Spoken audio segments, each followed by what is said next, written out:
Akabo Waakatu. This is Daku, and we're out at our community garden that we started back in June. We started it late this year. Next year, we're already looking forward to it. We're going to get an early start on it. But what you see before you is a tomato. We want to call it a tomato bush. This thing has grown all over the place. All right. So what we try to do is, as we're nearing the end of the growing season, reproduce this tomato plant, giving it offspring. Okay, so we would call it artificial reproduction since we use cuttings to reproduce it. So we took several cuttings and we put them in containers, and this morning we want to go check on those tomato plants, the offspring, if you will, the cuttings, to see how they have progressed. These tomato bushes here are massive. They're massive. So it's actually turned out to be a good thing that they came in and picked all the tomatoes. Now we have more tomatoes than we know what to do with.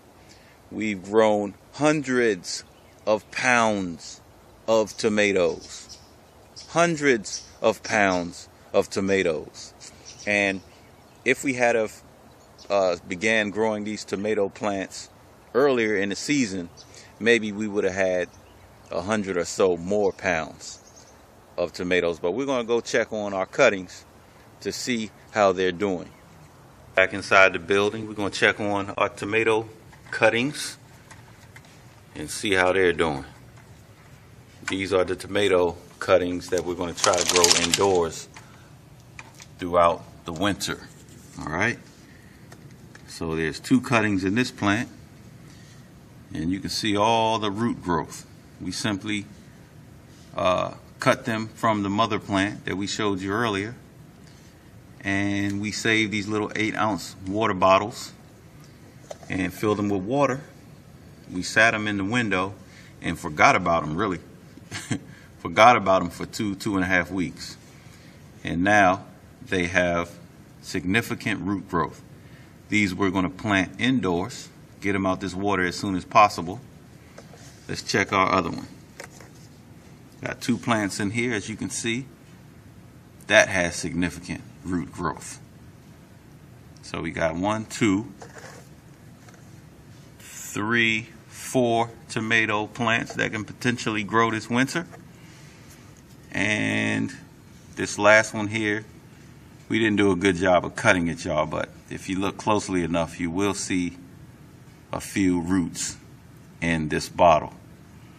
Okay, so as we showed you outside, from one plant, we had over 100 pounds. Just from one of the plants, we had over 100 pounds of tomatoes. Okay, and with all the plants combined, we had hundreds of pounds of tomatoes.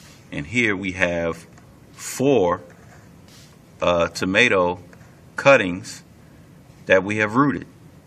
So if we can produce hundreds of pounds in the summer, just from, I believe we started late this year, early June through the present, which is, today is September the 23rd.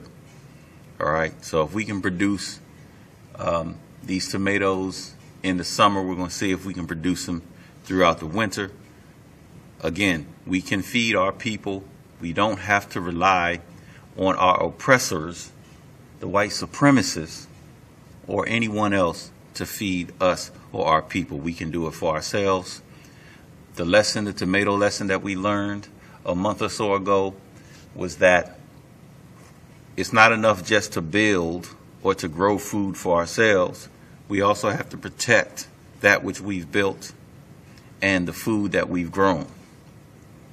All right, so we need to take that lesson as we talk about nation building or civilization building. Not enough to build.